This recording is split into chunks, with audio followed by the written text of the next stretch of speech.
श्री गुरुवे नमः। त्यक्त्वा सुयोस्निजसुरेप्सितराजलक्ष्मी धर्मिष्ठयार्यवचसा यद्गादरण्यम्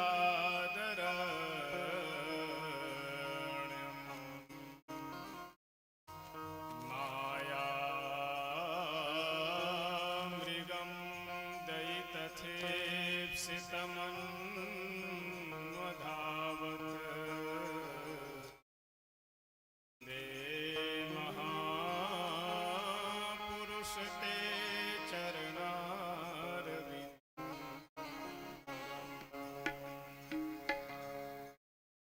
श्री सीतानाथ समारम्भाम्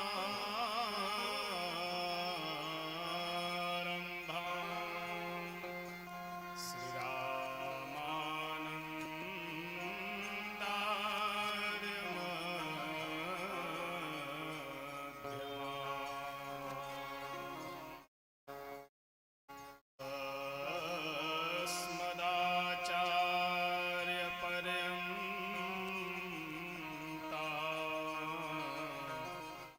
वन्दे श्री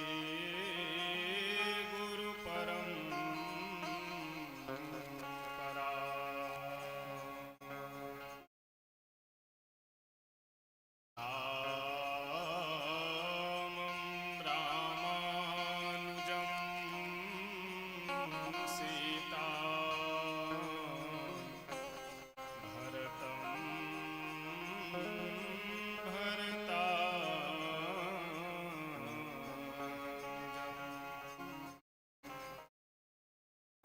सुग्रीवं वायुसूनुं च प्रणमामि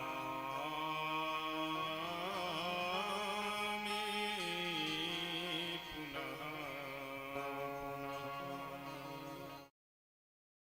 प्रणमामि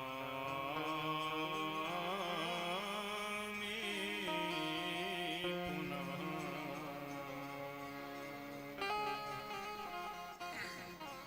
आइए हम सभी भक्त दो बार भगवान नाम संकीर्तन, उसके बाद फिर कथा प्रसंग में प्रवेश करेंगे। सीताराम सीताराम सीताराम जय सीताराम। सीताराम सीताराम सीताराम जय सीताराम। सीताराम सीताराम सीताराम जय सीताराम। सीताराम सीताराम सीताराम जय सीताराम। सीताराम सीताराम सीताराम जय सीताराम। सीताराम सीताराम सीताराम जय सीताराम।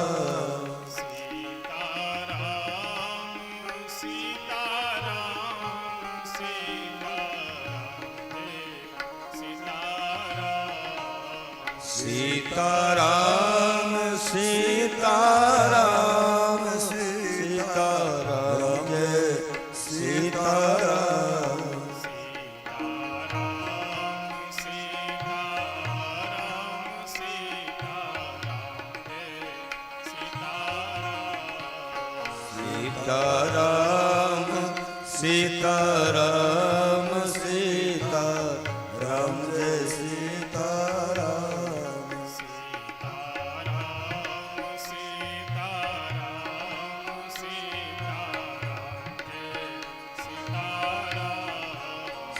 सीताराम सीताराम सीताराम जय सीताराम। सीताराम श्री सीताराम नाम भगवान के जय हो श्री अयोध्या धाम के जय हो श्री सरयू मैया के जय हो श्री मिथिला धाम के जय हो श्री कमला विमला के जय हो श्री हनुमान जी महाराज के जय हो श्री शंकर भगवान के जय हो श्री विष्णु महायज्ञ के जय हो श्री सद्गुरुदेव भगवान के जय हो जय जय श्री सीताराम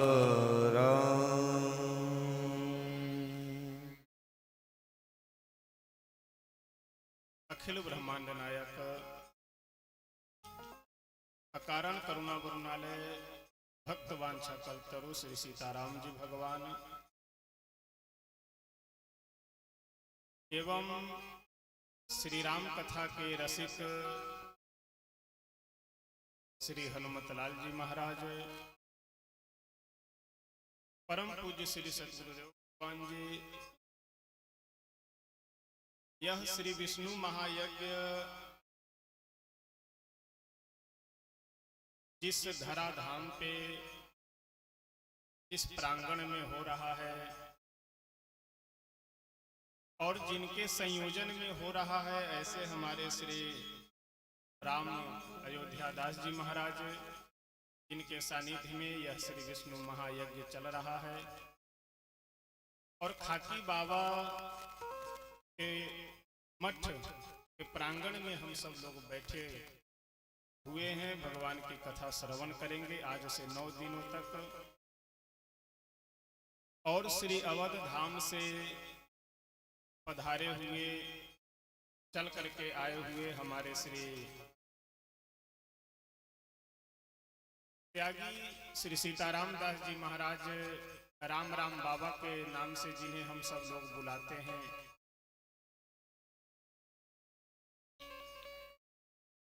एवं जिनके संयोजन में समस्त देवी देवताओं को आवाहित कर करके आज से 9 दिनों तक उन्हें पूजा आदि की व्यवस्था की जाएगी। ऐसे हमारे सभी आचार्य बंधु एवं यज्ञ के जितने भी कार्यकर्ता गण हैं, पदाधिकारी गण हैं, सहयोग करने वाले भक्त गण हैं, हम सब लोगों का परम सौभाग्य है कि आज श्री विष्णु महायज्ञ के उपलक्ष्य में बैठ करके और आज ही नहीं, आज से 9 दिनों तक हम सब लोग श्री सीताराम नाम का जप श्रवण करेंगे। सायंकाल की वेला में श्री राम कथा श्रवण करेंगे एवं मंदिर में गर्भगृह में विराजमान ठाकुर जी का दर्शन तो ऐसे हमेशा प्राप्त है हम सब लोगों को यहाँ पे, और अन्यान्य जगहों से आए हुए संत वृंदों का, संत महापुरुषों का सानिध्य भी हम सब लोगों को आज से 9 दिनों तक प्राप्त होता रहे। शास्त्रों में कहा गया है कि भगवान को प्राप्त करने के मुख्य रूप से 4 मार्ग हैं। कितने? 4 रास्ते हैं। रामस्य नाम रूपम च लीला धाम परात्परम एतत् चतुष्टयम नित्यम सच्चिदानंद विग्रहम।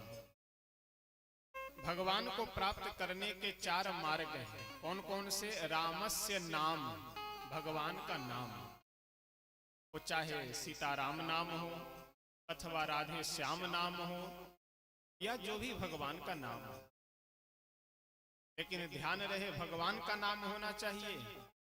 पैरू गैरू नथु खैरा का नाम जपने से कुछ नहीं होगा, भगवान का नाम होना चाहिए, कोई भी नाम हो। रामस्य नाम रूपम, नाम के बाद रूप, यानी मंदिर में जो भगवान का विग्रह स्थापित है, मंदिर में श्री सीताराम जी का हो या श्री राधा कृष्ण भगवान का हो या भगवान भोले शंकर का हो, इनका जो श्री विग्रह स्थापित है उनका दर्शन करने से, उनकी सेवा करने से हमें भगवान की प्राप्ति हो सकती है। रामस्य नाम रूपम लीला, लीला यानी भगवान की कथा श्रवण करना, या तो भगवान की रामलीला, श्री कृष्ण लीला आदि के माध्यम से उनकी लीला का दर्शन करना, सुनना या देखना। लीला धाम, धाम यानी भगवान के धाम में, तीर्थ में निवास करना, वो चाहे अयोध्या धाम हो या मिथिला धाम हो अथवा वृंदावन धाम हो, किन्हीं भी तीर्थ में, धाम में निवास करना। इन चारों उपाय से, चारों रास्ते से हम सब लोग भगवान को प्राप्त कर सकते हैं। और हम सब लोगों का यह परम सौभाग्य है कि 9 दिनों तक तो श्री सीताराम नाम का जप श्रवण करेंगे ही, मंदिर में विराजमान ठाकुर जी के रूप का, उनकी झांकी का दर्शन भी प्राप्त करेंगे, भगवान की कथा भी श्रवण करेंगे। और जिस पवित्र भूमि पे हम सब लोग बैठे हुए हैं, यह सब मिथिला के ही परिक्षेत्र में। तो यदि इस दृष्टि से विचार किया जाए तो हम सब लोग मिथिला धाम में बैठे, थोड़ा सा दूर है, अलग है, लेकिन प्राचीन शास्त्र के प्रमाणानुरूप जिस जगह पे हम सब लोग बैठे हैं, ये सब मिथिला का ही परिक्षेत्र। आज से 9 दिनों तक हम सब लोग श्री राम कथा श्रवण करेंगे। लेकिन श्री राम कथा में ध्यान रखने योग्य बात यह है कि 2 ग्रंथ प्रसिद्ध हैं, एक तो श्री वाल्मीकि रामायण और दूसरा श्री रामचरितमानस। तो यहां हम सब लोग आज से 9 दिनों तक श्री रामचरितमानस के माध्यम से, श्री रामचरितमानस के आधार पे श्री राम कथा श्रवण करें।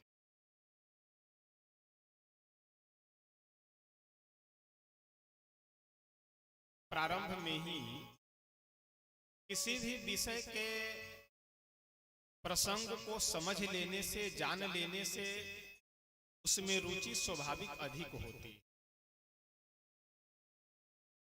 क्योंकि जब तक हम जानेंगे नहीं, जब तक हम समझेंगे नहीं, तब तक उस विषय के प्रति हमारी रुचि नहीं हो सकती है, उसमें हमारा प्रेम नहीं हो सकता।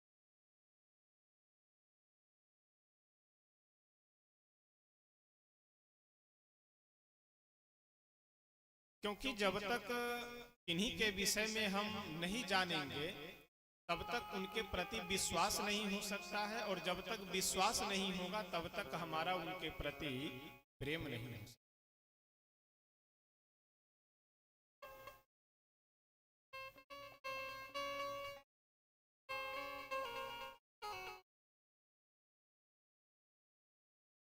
गोस्वामी तुलसी बाबा बहुत सुंदर लिखते हुए कहते हैं,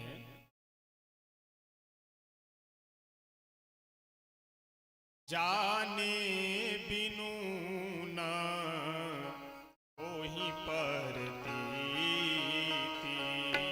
जाने बिनु न होहि परतीति, जाने बिनु न होहि परतीति,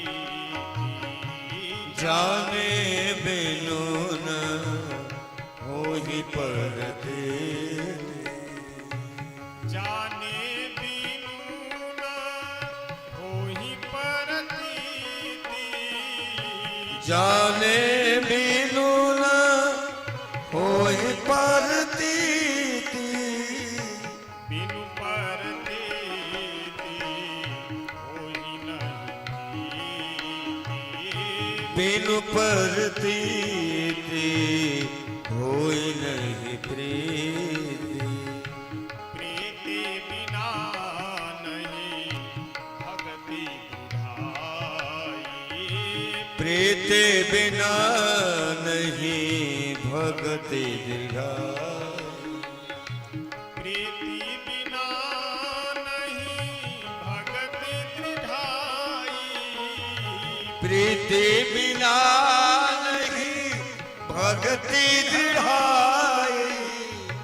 जिमि खगपति जल कैची कराई। जिमि खगपति जल जल भाई। जाने बिनु न हो ही परतीति, बिनु परतीति हो ही नहीं प्रीति। यदि हम स्टेशन पे बैठे हुए हैं या कहीं अनजान जगह पे बैठे हुए हैं और वहां पे कोई हमारे पास में दूसरा व्यक्ति बैठा हुआ है जिसे हम जान पहचान नहीं रहे हैं, तो क्या उसके भरोसे हम अपना कोई सामान छोड़ करके जा सकते हैं? नहीं जा सकते। और वहीं पे यदि कोई हमारा अपना व्यक्ति बैठा हुआ है, उसके भरोसे हम सामान बिल्कुल विश्वास पूर्वक छोड़ करके जा सकते हैं, क्योंकि हम विश्वास उन्हीं के ऊपर कर सकते हैं जिन्हें हम जान रहे हैं, और जिनके ऊपर हमारा विश्वास होगा उन्हीं से हमारा प्रेम भी। ये दोनों एक दूसरे के बहुत समकक्ष शब्द है। जिनके ऊपर मेरा विश्वास उन्हीं से प्रेम, और विश्वास उन्हीं के ऊपर होगा कि जिन्हें हम जानेंगे। तो किन्हीं को जानने के लिए क्या किया जा सकता है, उनके विषय में आप सुनिए। ये बहुत अच्छे आदमी हैं। जब कोई व्यक्ति रिश्तेदारी कहीं जोड़ने के लिए जाता है तो परिवार के विषय में सुन करके ही तो जाता है।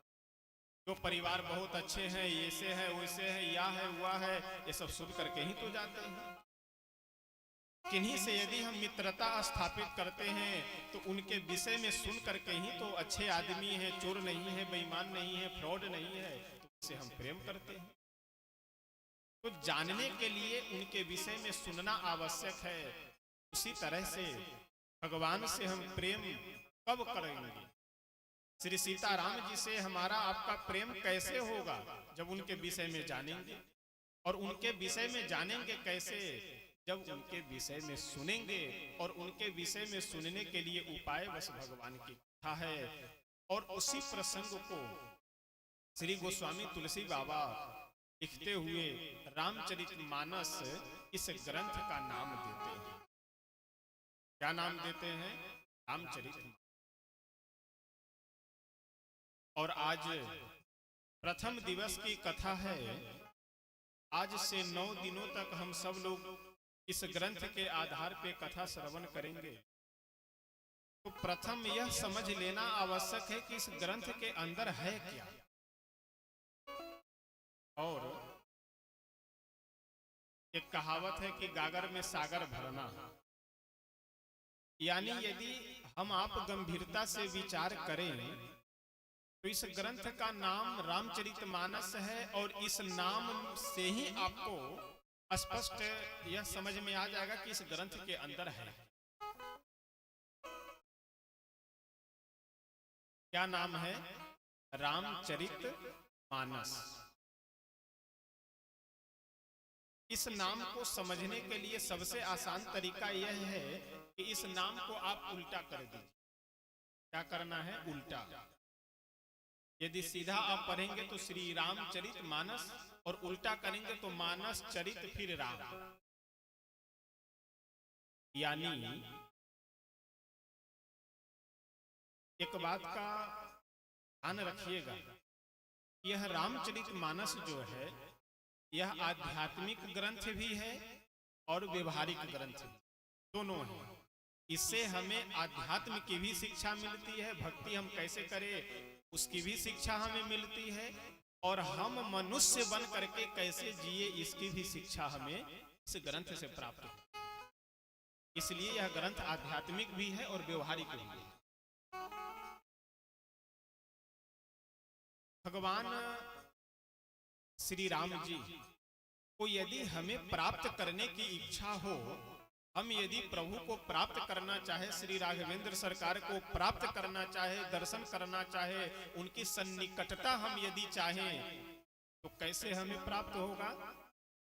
तो सर्वप्रथम मन को सही करेंगे। जब यदि आपका मन सही हो जाएगा तो अपने आप आपका चरित्र उज्जवल होगा। और जब चरित्र और मन दोनों सही होगा तो भगवान की प्राप्ति में कोई बाधक नहीं बन सकता।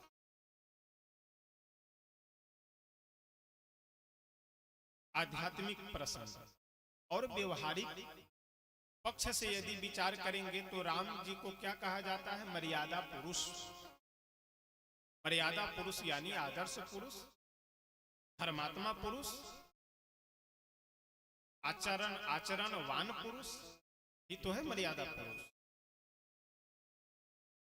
यानी संकेत यह है कि यदि आपको आदर्श पुरुष बनना हो, यदि आपको मर्यादा पुरुष बनना हो, यदि आपको चरित्रवान पुरुष बनना हो, क्या करना पड़ेगा? पहले मानस यानी अपने मन को ठीक करना हो, और तब उसके बाद चरित्र आपका सही होगा। अच्छा, यदि गंभीरता से विचार कीजिए तो यदि आपसे कोई व्यक्ति पूछे कि भाई साहब बुद्धि कहाँ है शरीर में, तो आप क्या कहेंगे? हाथ में,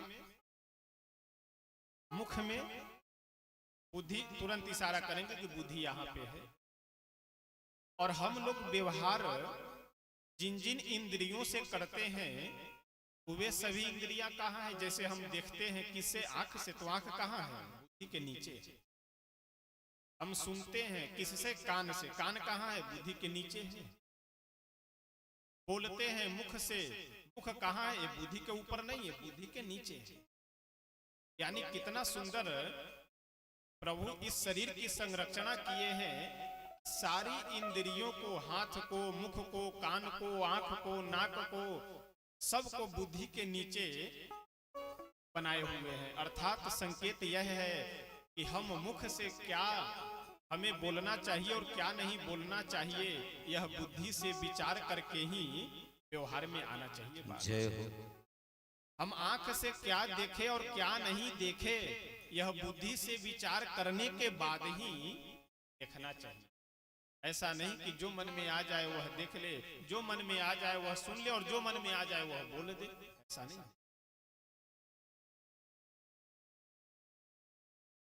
समस्या क्या है आजकल कि हम दूसरों से चाहे जैसा व्यवहार करें, लेकिन हम यह चाहते हैं कि हमारे साथ में जो कोई भी व्यक्ति व्यवहार करे वह अच्छा व्यवहार करे। श्रीमद् भागवत महापुराण का एक प्रसंग है, एक पंक्ति है कि आत्मनः प्रतिकूलानि परेशान न समाचर। जो अपने को अच्छा ना लगे वह दूसरों के साथ नहीं करना चाहिए। यदि हमें कोई गालियां दे, क्या हमें अच्छा लगता है? नहीं अच्छा लगता। तो फिर हम दूसरों को क्यों गालियां दें? यदि हमारे साथ कोई बेईमानी करे तो क्या हमें अच्छा लगता है? नहीं लगता है। तो फिर हम दूसरों के साथ क्यों व्यवहार करें? तो जो हमें अच्छा नहीं लगता है वह दूसरों के साथ भी नहीं करना चाहिए। यदि यह एक वाक्य हम लोग अपने जीवन में, व्यवहार में यदि धारण कर ले सही से, अच्छे से, तो मैं समझता हूं कि हम लोग की 50% समस्याएं अपने आप दूर हो। श्री रामचरितमानस इस ग्रंथ का नाम है, और इस ग्रंथ का नाम कोई ऐसे वैसे व्यक्ति ने नहीं रखा है। इस ग्रंथ का नामकरण संस्कार साक्षात भोले बाबा किए हुए हैं। गोस्वामी श्री तुलसी बाबा स्वयं यह बात अपने श्रीमुख से कहते हैं। रचि महेश निज मानस राखा, रचि महेश निज मानस राखा, रचि महेश निज मानस राखा, रचि महेश निज मानस राखा, पाये सुसमय शिवासन पाये सुसमय शिवासन भाखा, गाते राम चरितमानस गाते राम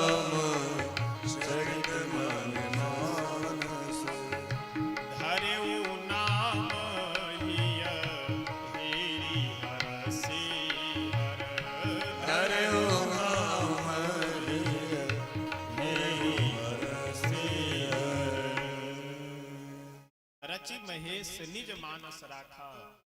शंकर भगवान अपने मानस में, मानस यानी देखिए संस्कृत में एक विषय है जिसे न्याय कहते हैं, तर्क शास्त्र। तो तर्क शास्त्र में पंच जो हमारी इंद्रियां हैं, उन इंद्रियों से जो प्रत्यक्ष होता है उसे क्या कहते हैं? जैसे नेत्र से जो प्रत्यक्ष हम देख रहे हैं उसे कहते हैं चाक्षुष प्रत्यक्ष। कान से जो हम सुनते हैं उसे क्या कहते हैं? श्रावण प्रत्यक्ष। और मन से जो हम सोचते हैं उसे क्या कहते हैं? मानस प्रत्यक्ष। तो मानस यानी मन का विचार, जो हम लोग मन से सोचते विचारते हैं उसे क्या कहा जाता है? मानस। मन यानी मन और मानस यानी मन का विचार।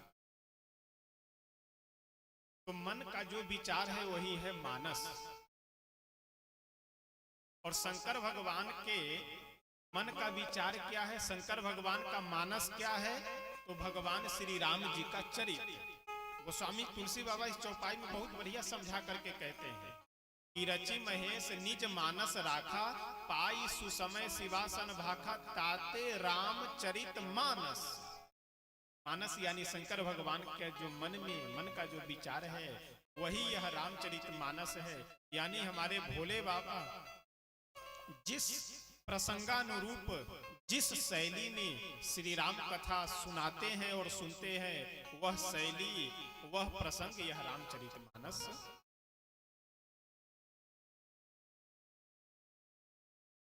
कई बार तमाम लोग यह कहते हुए मिलेंगे कि ध्यान लगाओ,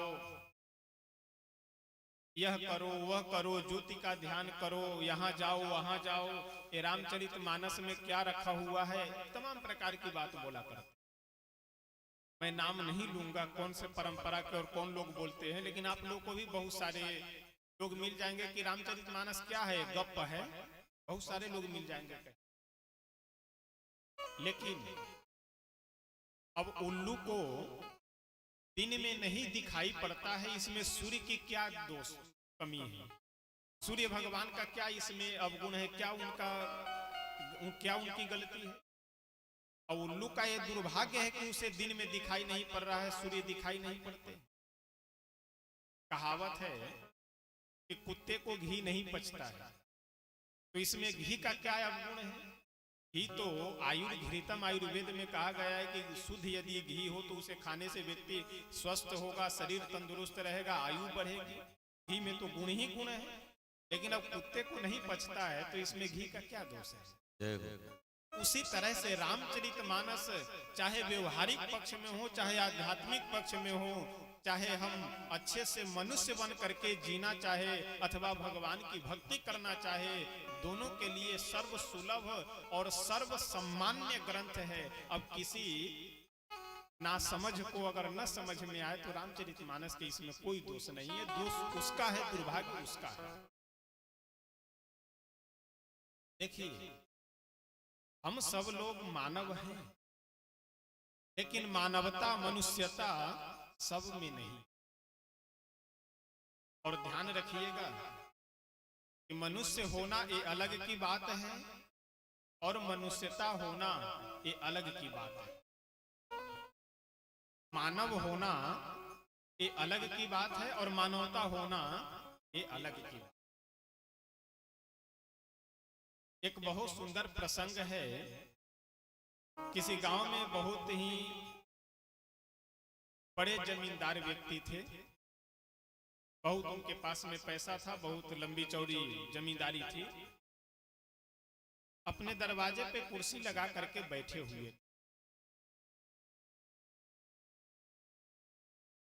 एक प्यासा व्यक्ति प्यास से बहुत परेशान होकर के दौड़ा भागा आया और आकर के बोला हाथ जोड़ करके कि बाबू साहब जरा एक लोटा जल हमें मिलेगा। वह जो जमींदार व्यक्ति कुर्सी पे बैठे हुए थे बोले हाँ हाँ बैठो, देखते हैं घर में कोई आदमी होगा तो बुलाते हैं, जल दे देगा। आवाज दिया, घर में संजोग की बात, घर में कोई सदस्य थे ही नहीं या सुने नहीं, कोई आया नहीं बाहर। थोड़ी देर बाद पुनः वह प्यासा व्यक्ति जल की याचना किया और बोला कि बाबू साहब बहुत प्यास लगी है, एक लोटा जल मिल जाता तो बड़ी कृपा होती आपकी, मेरी प्यास बुझ जाती। वह व्यक्ति जो कुर्सी पे बैठा हुआ था डांट करके बोला कि क्यों बार बार परेशान कर रहे हो, आराम से बैठो, देखते हैं घर में कोई आदमी होगा तो बुलाते हैं, आएगा जल दे देगा तुम्हें। वह प्यासा व्यक्ति खड़ा हुआ और हाथ जोड़ करके बोला कि बाबू साहब यदि आप बुरा ना मानो तो एक बात मैं कहूं। वह जमींदार व्यक्ति बोला हाँ हाँ बोलो क्या बात है। वह प्यासा व्यक्ति बोला कि मैं जब से आया हूं और जब से आपसे मैं जल की याचना कर रहा हूं तब से आप कह रहे हैं कि बैठो, कोई घर में आदमी होगा तो बुलाते हैं, कोई आदमी होगा तो बुलाते हैं, क्या आप आदमी नहीं हैं? यानी वह व्यक्ति आदमी तो है लेकिन उसमें आदमीयता नहीं, जय मानव तो है वह लेकिन मानवता नहीं है। तो यह जो मानवता है, यह मनुष्यता है, ये कहाँ मिलेगा? ये किसी बाजार में या किसी दुकान में नहीं, यह तो मानवता मनुष्यता आपको भगवान की कथा में ही और संतों के संग में ही मिलने वाला है। बाकी और कहीं खरीदने से आपको यह मानवता मनुष्यता नहीं मिलने वाला। कहने का तात्पर्य हम लोग अपना आदर्श जीवन व्यतीत कर सके, मनुष्यता पूर्ण जीवन व्यतीत कर सके, मानवता पूर्ण जीवन जी सके, इसके लिए भी रामचरितमानस का अध्ययन, रामचरितमानस की कथा हम लोगों को सुनना चाहिए। इसके सुनने से, श्रवण करने से हम लोगों का व्यवहारिक पक्ष भी शुद्ध होगा और आध्यात्मिक पक्ष में भी हम लोग उन्नति करेंगे। सर्वप्रथम वंदना प्रकरण में गोस्वामी तुलसी बाबा इस रामचरितमानस का सार तत्व इस श्लोक में वर्णन करते। वर्णानामर्थ संघानाम रसानाम छंदसामपि मंगलानाम च कर्तारौ वंदे वाणी विनायकौ। गोस्वामी तुलसी बाबा कहते हैं कि जो वर्णों को, अर्थों को, छंदों को करने वाली हैं, ऐसे श्री सरस्वती जी की और गणेश भगवान की मैं वंदना करता हूं। भवानी शंकरौ वंदे श्रद्धा विश्वास रूपिणौ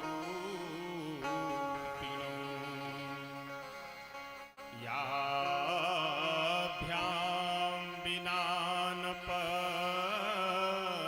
पश्यन्ति सिद्धा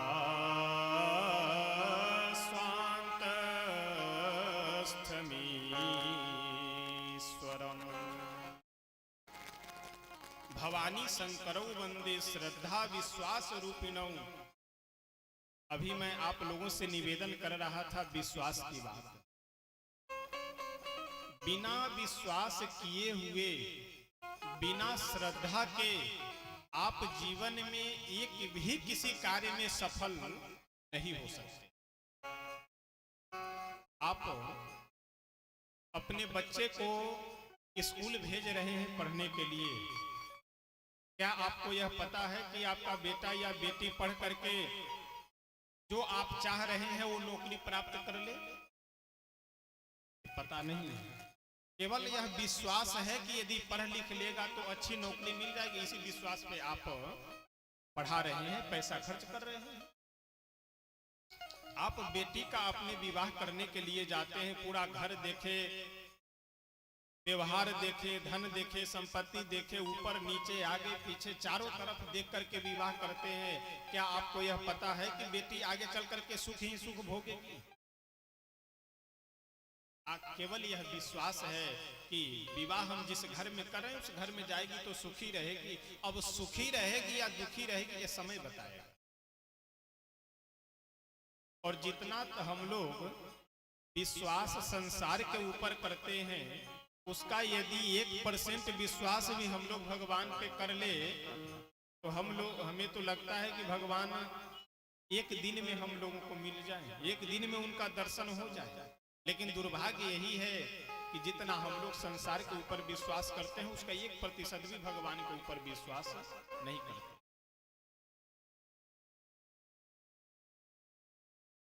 जैसे आप कई बार देखेंगे दाढ़ी बनाने के लिए जाते हैं, दाढ़ी बाल जब बनवाने के लिए सैलून में या किसी नाव के पास कहीं बैठे तो कुर्सी पे या नीचे बैठ करके बिल्कुल मस्तक ऊपर किए और आंख बंद कर करके, और वह नाव जो है बढ़िया एकदम नया नया ब्लेड अपने उस यंत्र में लगा करके और दाढ़ी बनाते बनाते बनाते गले के पास तक जाता है।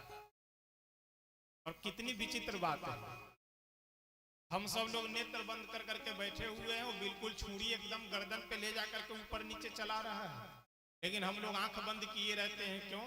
क्योंकि उसके प्रति विश्वास है। और मानो कि हम अपना गर्दन समर्पित कर दिए जय हो। और वह आदमी थोड़ा सा ऊपर नीचे छुरी न करके यदि अगल बगल में घुमा देता तो राम नाम सबसे जय हो। लेकिन यह विश्वास है हम लोगों को, यह जो दाढ़ी बनाने वाला व्यक्ति है यह अपनी छुरी को ऊपर नीचे ही करेगा, अगल बगल में नहीं करेगा। विश्वास ही तो है। तो हम लोग संसार के ऊपर जितना विश्वास करते हैं, बेटे के ऊपर विश्वास ही तो है बुढ़ापे में सेवा करेगा, लेकिन करेगा या नहीं करेगा ये तो समय आने पे पता चलता है। हम खेती करते हैं, फसल बोते हैं, कोई बिजनेस व्यवसाय करते हैं, क्या प्रमाण है कि वह हमारा सफल हो जाएगा? लेकिन केवल यह विश्वास है कि नहीं करने से सफलता मिलेगी तो हम करते हैं। उसी तरह से जीवन में इतने सारे कार्य हम लोग विश्वास और श्रद्धा से कर लेते हैं। तो एक काम और भी जोड़ ले कि भगवान का नाम जप भी, भगवान की भक्ति भी इस विश्वास से हम लोग करें कि आज न कल, कल न परसों, परसों न नरसों, भगवान अवश्य कृपा करेंगे, भगवान की अवश्य प्राप्ति हमें।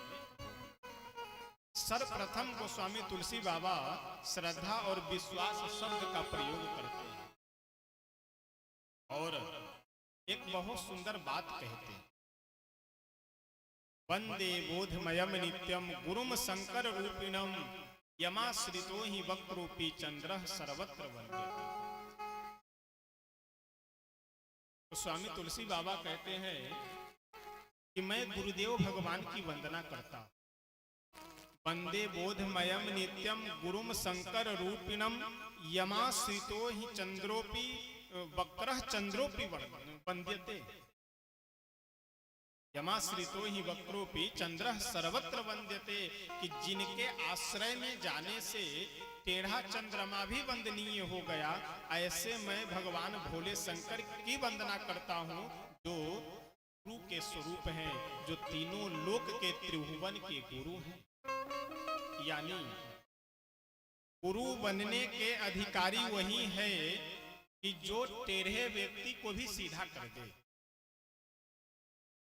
गुरु उन्हीं को बनाना चाहिए कि जो स्वयं भगवान के भक्त हों और भगवान के उपासक हों, संसार से दूर रहने वाले हों, उन्हीं को गुरु बना लेना चाहिए।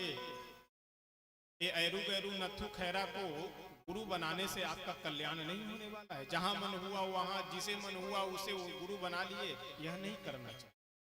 और एक बात का और भी ध्यान रखिए, गुरु बन गए तो फिर उनकी निंदा भी नहीं करनी चाहिए और उनको छोड़ करके दूसरा कोई गुरु भी नहीं बनाना चाहिए। कई बार लोग कहते हैं ना कि अब क्या बतावे महाराज, हम तो धोखे से गुरु बन गए, गुरु हमारे बड़े लोभी हैं। अरे ऐसी बात मत कीजिए, उन्हीं लोभी गुरु से आपका कल्याण होना है। कई बार लोग कहते हैं गुरु जी हमारे बड़े परपंची हैं, दिन भर परपंच में लगे रहते हैं। ना, भले ही वह प्रपंची हैं, लोभी हैं, कुछ भी है, यदि एक बार आप दीक्षित हो गए, गुरु बन सानिध्य ग्रहण कर लिए, तो उन्हीं लालची, उन्हीं लोभी, उन्हीं प्रपंची गुरु से आपका कल्याण होगा। तो इसलिए जो कुछ भी विचार करना है वह बनाने से पहले विचार कीजिए, बनाने के बाद में तो फिर जो रास्ते पे आप चल रहे हैं, जिनकी उपासना कर रहे हैं, बस भगवान की उपासना कीजिए, इससे आपका कल्याण होगा। तो इसलिए गुरु उन्हें ही बनाना चाहिए कि जो हमें संसार से छुड़ा सके, भगवान के चरणों में लगा सके, और जो स्वयं भगवान के चरणों में लगे हुए हों, ऐसे संतों के संग में ही जाना चाहिए। और देखिए, बिना संग सुधारे हुए कुछ हो भी नहीं सकता है। अभी आगे जब प्रसंग आएगा, मैं वहां आप सब लोगों को निवेदन करूंगा कि बिना संग सुधारे हुए हमारे आपके जीवन में विकास भी संभव नहीं। इसलिए संग तो अवश्य सुधारना चाहिए और संतों का संग अवश्य करना चाहिए। आइए, बहुत प्रसिद्ध भजन है, एक दो पंक्ति गा करके फिर हम सब लोग आगे बढ़ेंगे कि संतों का संग सर्प तन के संग लाग रे, तेरी अच्छी बनेगी बनेगी। संतन के संग लाग रे, तेरी अच्छी बनेगी। संतन के संग लाग रे, तेरी अच्छी बनेगी। अच्छी बनेगी तेरी बिगड़ी जगेगी, अच्छी बनेगी तेरी बिगड़ी बनेगी, बिगड़ी बनेगी। तेरी अच्छी बनेगी। होय तेरो बड़ भाग रे, तेरी अच्छी बनेगी।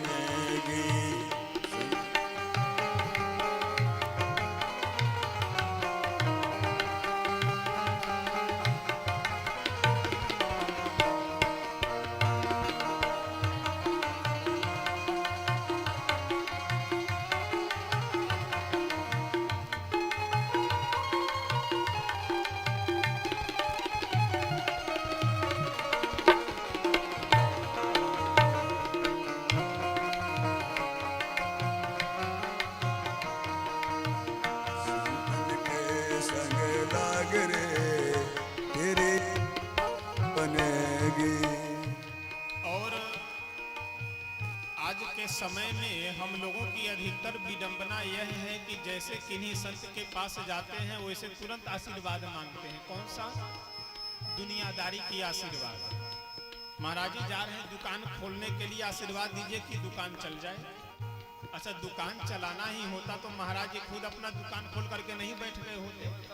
अगर उनके आशीर्वाद देने से दुकान चलना हो तो खुद वो दुकान खोलकर बैठ जाए। आशीर्वाद दीजिए महाराज जी कि हम बहुत बीमार हैं, स्वस्थ हो जाएं। आशीर्वाद दीजिए कि हम जा रहे हैं नौकरी के लिए, हमारी नौकरी लग जाए।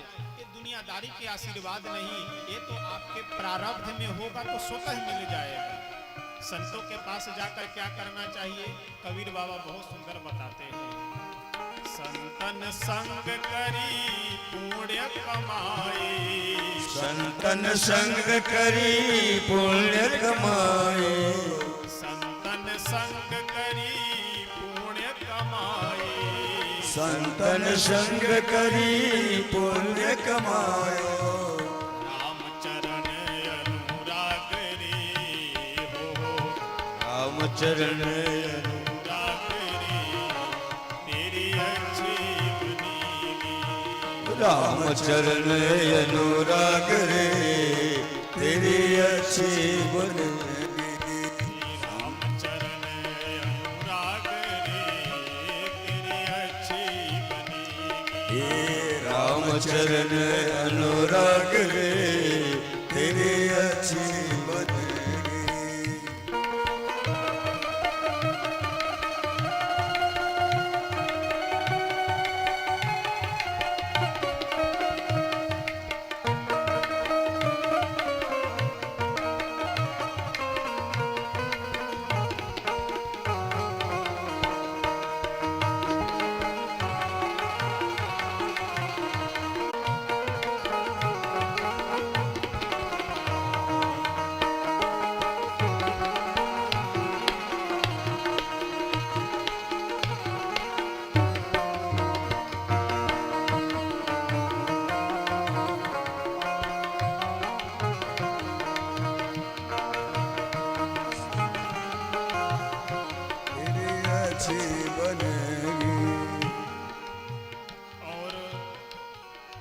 लगभग लोग जैसे कोई बात आप कहें तो तुरंत बताएंगे, कोई उदाहरण हो तो बताओ। किसी यदि लाभ होने वाला हो तो यदि किसी व्यक्ति को लाभ हुआ हो तब तो व्यक्ति उस कार्य में प्रवृत्त होता है, नहीं तो कहता है कि अब कैसे हम विश्वास कर ले। तो लोगों का एक आदत रहे है स्वाभाविक कि उदाहरण खोजने का। उदाहरण कौन सा? कि उस काम से किसी का लाभ हुआ है या नहीं। कबीर बाबा से किसी ने कहा कि क्या भगवान का नाम जप करने से लाभ हुआ है किसी का? कबीर बाबा बोले कि बिल्कुल हुआ है, नाम नोट करो। नाम मैं बता रहा हूँ, कौन कौन से नाम हैं। ध्रुव जी के बन गए, प्रहलाद जी की बन गए, ध्रुव जी की बन गई, प्रहलाद जी की बन गई, ध्रुव जी की बन गई, प्रहलाद जी की बन गई, ध्रुव जी की बन गई, प्रहलाद जी की बन गए। हरि सुमिरन में लाग रे, हरि सुमिरन में लाग रे, तेरी अच्छी हरि सुमिरन में अच्छी बनेगी तेरी बिगड़ी जगेगी, अच्छी बनेगी तेरी बिगड़ी बनेगी, अच्छी बनेगी तेरी बिगड़ी जगेगी, अच्छी बनेगी तेरी बिगड़ी बनेगी। होए तेरो भाग रे, तेरी अच्छी बनेगी, होए तेरो बड़ भाग रे, तेरी अच्छी बनेगी। संतन के संग लाग रे, तेरी अच्छी बनेगी, संतन के संग लाग रे, तेरी अच्छी बनेगी।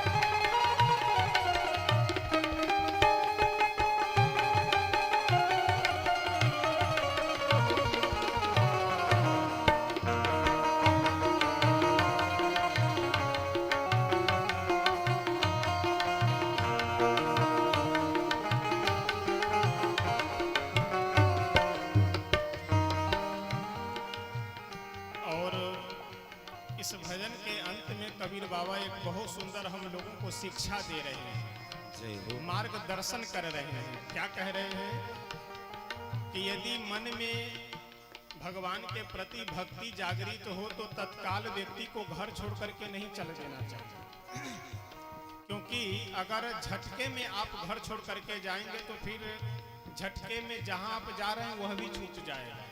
तो इसलिए झटके में नहीं, धीरे धीरे छोड़ने का प्रयास करना चाहिए। और सर्वप्रथम क्या करना चाहिए? तो जहां आप है वहीं रहते हुए अपने मन को वहां से हटा करके भगवान के चरणों में लगावे।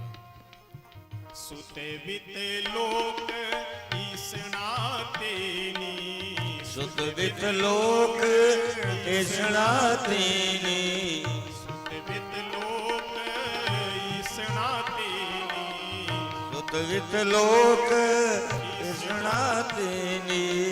त्याग सके तो त्याग रे, हाँ त्याग सके तो त्याग रे, जय हो। तेरी अच्छी बनेगी, जाग सके तो जाग रे, तेरी अच्छी बनेगी।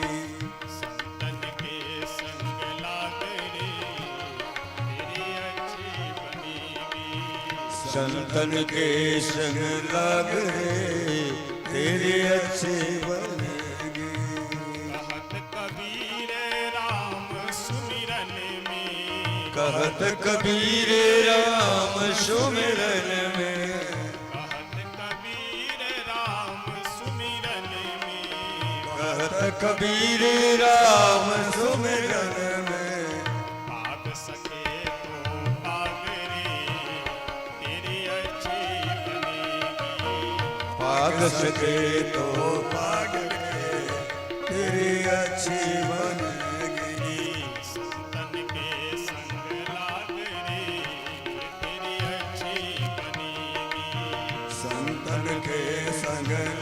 रे तेरी अच्छी बनेगी। सावन के संग लाग रे तेरी अच्छी बनेगी।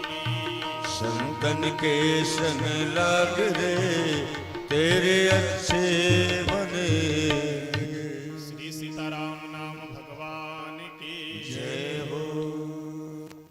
कहत कबीर राम सुमिरन में पाग सके तो पागरे। आवश्यकता यह है कि हम भगवान का भजन अधिक करें, भगवान का नाम अधिक जप करें, भगवान के चरणों में अपने मन को लगावे। केवल जगह छोड़ने मात्र से यहाँ से छोड़कर वहां गए, वहां से छोड़कर वहां गए, इससे कोई विशेष लाभ नहीं। गुरु वास्तव में वही होना चाहिए कि जो हमें भगवान के चरणों में लगा सके, और यह खोजने के लिए, यह देखने के लिए, संग यदि आपका अच्छा रहेगा तो अपने आप सब सही होता चला जाएगा। श्रीमद् भागवत महापुराण का एक बहुत सुंदर श्लोक है। कपिल भगवान से उनकी माता देवहूति जी यह प्रश्न करती है कि बेटा कपिल, यद्यपि दोनों भाव है, देवहूति जी यह जान रही है कि जो मेरे पुत्र कपिल हैं ये साधारण कोई, सर्वप्रथम क्या करना, संविदो भवन्ति हृत कर्ण रसायना कथा तज्जोषणा दास्वपवर श्रद्धारतिर्भक्तिरनुक्रमीष्यति सतां प्रसंगान् मम वीर्य संविदो। कपिल भगवान कहते हैं कि मां, सतां प्रसंगान मम वीर्य संविदो। जिस किसी भी मनुष्य के हृदय में यदि यह इच्छा है कि हम भगवान को प्राप्त करें, उसे सर्वप्रथम सताम प्रसंगान यानी संतों का संग करना चाहिए। सताम, अच्छा यहाँ एक ध्यान देने योग्य बात यह भी है, सताम प्रसंगान, सताम का मतलब क्या है? सताम सज्जना नाम, और सज्जन का मतलब जो भगवान के भक्त हो, यानी यहाँ दोनों भाव हैं, संतों का भी संग करना चाहिए अथवा भगवान के भक्तों का संग करना चाहिए। सताम प्रसंगान मम वीर्य संविदो। देवहूति मैया बोली कि पुत्र, क्या संतों के संग में जाकर के आशीर्वाद मांगना चाहिए कि हम बहुत धनवान हो जाएं, बहुत गुणवान हो जाएं? संविदो, संतों के पास जाने के बाद मेरी कथा सुननी चाहिए, क्योंकि जब मनुष्य मेरी कथा सुनता है तो उसकी श्रद्धा मेरे प्रति जागृत होती है, वह मेरे विषय में जानता है, और जब मेरे विषय में जानता है तो श्रद्धा विश्वास उसके हृदय में जागृत होती है, और जब श्रद्धा विश्वास हृदय में जागृत होती है तो वह मेरा भजन करता है, मेरी भक्ति करता है, और जब मेरी भक्ति करता है तो मेरी प्राप्ति हो जाती है। इसलिए अगर हम भगवान को प्राप्त करना चाह रहे हैं तो सर्वप्रथम हमें संग सुधारने की आवश्यकता है, संग अच्छा करना। आगे तुलसी बाबा माता जानकी जी की वंदना करते हैं। उसके बाद किसी ने गोस्वामी तुलसी बाबा से प्रश्न किया कि लगता है बाबा, यह रामचरित